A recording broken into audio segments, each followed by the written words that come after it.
மோஸ்டா இருக்கும். யாரா இப்படி மழை பெய்யுது, எப்படி மழை பெய்யுதுன்னு பாருங்க.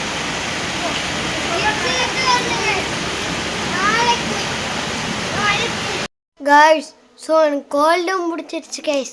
பார்க்கலாம் கைஸ், நாளைக்கு லீவ் விடுறாங்களா இல்லையான்னு.